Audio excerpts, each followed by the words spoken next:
Hi, Wappers. Yesterday we covered the outcomes of Caesar's civil war against Pompey, his alliance and relationship really with Cleopatra, some of the reforms he made when he was a dictator in Rome, and then, of course, we ended with his assassination on the floor of the Senate chambers. So, a very dramatic end, obviously, for a man who really lived a pretty dramatic life.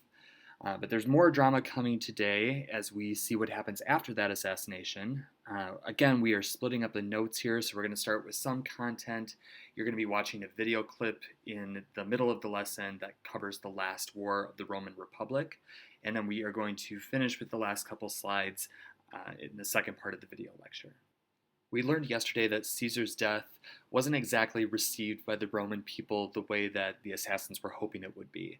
Remember, Brutus and his friends, after they kill Caesar, march through Rome and they're kind of shouting to the citizens that they are free again, right? They have gotten rid of the tyrant, but everybody was shut up in their houses expecting the worst, basically. So Brutus and his friends, who called themselves the liberators, again, they saw themselves as liberating Rome from tyranny, they take the hint here and decide to get out of town. So they head to Greece and they take over some of the territories there in the east, like Macedon and Anatolia and Syria. Now, meanwhile, we've got a bit of a power vacuum in Rome. Caesar ruled basically by himself, so the question is, who's going to step in now and take over?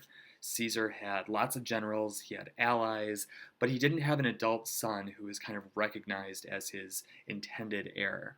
And it's actually his great nephew Octavian who steps in first. Octavian is very young, he is 19, so he's not a lot older than you are right now. But he goes to the Senate, at least the senators who are still around, and he convinces them to transfer Caesar's consulate to him, at least for the time being. And he had a little room to make a claim, because Caesar had recognized him as heir to his property. So it's not a complete leap for Octavian to become sort of a political heir also. But some of the generals don't agree. So over the next several months, we see this struggle for power between Octavian and Caesar's right-hand man, Marcus Antonius, who again we usually refer to in English as Mark Antony because that's what Shakespeare calls him in his plays. So that's kind of what we've taken on as his identity here. Mark Antony and another general, Marcus Lepidus, make some problems for Octavian in the northern part of Italy. So we've got a little struggle for power between these three. But finally, in October 43, so we're about 18 months after Caesar's murder, these three leaders get together, they agree to set aside their political differences for the time being, and they decide to share power among them. So they form what we call the Second Triumvirate. Remember, the first one was years before between Caesar and Pompey and Crassus. So we'll see if this second one turns out to be any more successful than the first one, which was definitely not a success. But one thing that Octavian and Antony and Lepidus can all agree on at the moment, anyway, is that their top priority is to hunt down and punish the murderers of Caesar, the so-called liberators. So the armies of this Second Triumvirate clash with the liberators and their armies in Macedon at a place we call Philippi. They fight two battles there, and both are pretty decisive victories for the Triumvirate. So the leaders of the liberators, basically Brutus and Cassius, commit suicide rather than face what comes after a defeat, where they would be dragged back to Rome, they would be publicly disgraced in the capital, and then probably executed afterwards. And this is what you see depicted in the upper image. Brutus is falling on his sword after his defeat at Philippi. Weirdly, or I think it's kind of weird, this is an image on a box of French chocolates. So I'm not really sure what the connection is between Brutus's suicide and French chocolate, but I thought it was interesting, so that is the image I decided to include here. So the Triumvirate has been successful so far in defeating their enemies, which again was their top priority. Now, after the Second Battle of Philippi, they decide to divide up the provinces between them.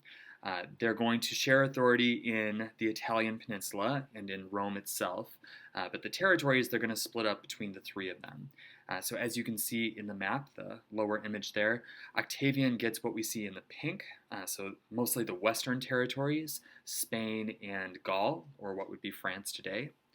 Antony gets more eastern territories, what we see in the light green, so that includes Greece and Macedon, Anatolia, and Syria.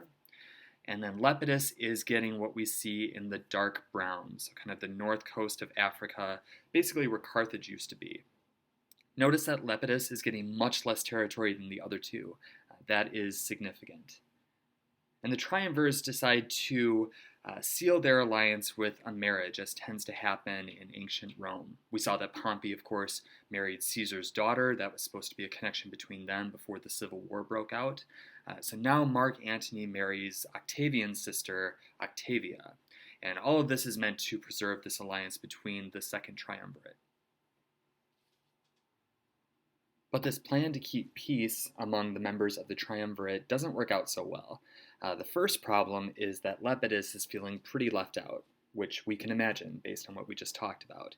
It is kind of starting to look like the Antony and Octavian show here. So within a few years, Lepidus actually challenges Octavian over some of those western territories. And that turns out not to be such a good move, because Octavian's armies defeat Lepidus pretty easily, and then Lepidus has to submit to Octavian, and he's basically formally removed from power. So after 36 BCE, it really is the Antony and Octavian show. But these two also don't really like each other. Remember, both of them had tried to take control after Caesar's death. That caused some bad feeling. They kind of stepped on each other's toes there.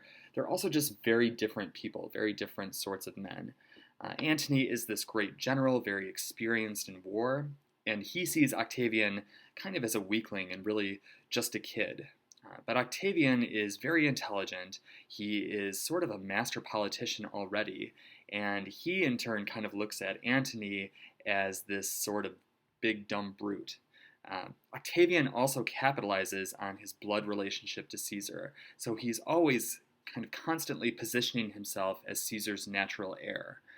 Remember that Caesar's actual son by Cleopatra, Caesarion, he didn't have any actual legal rights in Rome. So a lot of people in Rome do sort of see Octavian as Caesar's heir, which makes Antony like him even less, of course. Meanwhile, Antony is in the eastern provinces, mostly ruling from Ephesus, which would be in modern-day Turkey. So during this time, he makes a very important alliance with Cleopatra. Now, Cleopatra has been fairly involved with the Romans since Caesar's death, which is probably no surprise, right? She still needs to stay on their good side in order to keep her country safe, to keep it independent. The rules haven't really changed. We just don't have Caesar in the equation anymore. So right away, she sends Egyptian troops and supplies to the Second Triumvirate when they are fighting in that Liberators' War that we just talked about. After this, Antony decides he wants to go to war against the Parthians in Persia. That had been Caesar's next territory to conquer, so Antony is kind of carrying out Caesar's wishes after death.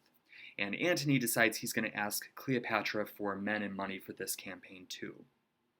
So out of these political negotiations between them, Antony and Cleopatra kind of end up kindling a romance of their own. So within just a couple years of the Battle of Philippi that we just talked about, Mark Antony is kind of Cleopatra's live-in boyfriend, if you want to think of it that way, in Alexandria. They have twins not too long after this. The boy was named Alexander Helios, Alexander for Alexander the Great, and then Helios meaning the sun. And the girl was named Cleopatra Selene, Cleopatra obviously for her mother, and then Selene meaning moon. So you have sun and moon here.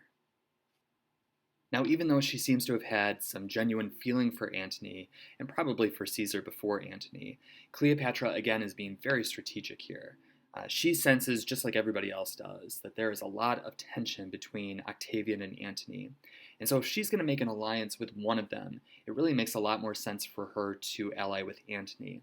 not only does Antony control those eastern territories that are much closer to her geographically, but she can't really trust Octavian. Because remember, Cleopatra has Caesar's only son, and there's always a possibility that Caesarion someday is going to challenge Octavian as Caesar's heir. Octavian is very aware of the threat that Caesarion could pose, and Cleopatra is very aware of this. So it really makes a lot more sense for her to ally with Antony against this man that she can't really ever trust. So things are getting worse and worse between Octavian and Antony. Octavian does not like this new Egyptian alliance. He doesn't trust Antony and Cleopatra together. And of course, he's not very happy about their relationship because this is a very public slap in the face to his sister, who, of course, is married to Antony. Now, Antony, on the other hand, is experiencing some serious military defeats at the hands of the Parthians, and he blames this on Octavian not sending the troops that he had promised to send. So Antony kind of sees this as Octavian actually wanting him to lose against the Parthians, which may have been the case. So Antony does manage to take over some territories, but not nearly as much as he had planned to. And this all boils over in 32 BCE, when Octavian gets a hold of Antony's will somehow, and he illegally has this read out in the Senate. And the will seems to be suggesting that Antony is going to leave all those lands that he's conquered as an inheritance to his children with Cleopatra. So he sees those lands as his land to give away, not as territory that he conquered for Rome. And this is actually a big deal because it calls into question Antony's loyalty. Was he fighting and conquering for Rome? Was he doing that for himself? Or worst of all, worst case scenario, was he actually conquering for Egypt? Because it sort of looks like he's Cleopatra's general or something here. And that, of course, is exactly how Octavian meant it to look and meant it to sound. The Roman senators and actually most of the Roman people are really upset about this, and it really sways public opinion to Octavian's side. So the Second Triumvirate ends, and Octavian and the Roman Senate declare war on Antony and Cleopatra. And this turns out to be the last war of the Roman Republic. It's actually decided by a single battle, a naval battle, as you can see from the image here, off the coast of Greece at a place called Actium. So at this point, I'm going to have you stop and watch the video clip, starting at minute 23 and then going to the end of the clip. So you don't have to watch the first 23 minutes. You can if you want to, but just know that your questions only cover from minute 23 to the end of the video clip. It's a little bit longer than most clips that we watch, but it gives you some good visuals, some really good explanation. Also, the actors are really good looking. Their dialogue is in Latin, which I think is kind of cool. Don't worry though, the narration is all in English, so you'll be able to follow everything. And they do have subtitles for the Latin parts. When you get done with that clip and the questions, you're going to go on to the second part of the video lecture. Don't worry, that one is pretty brief.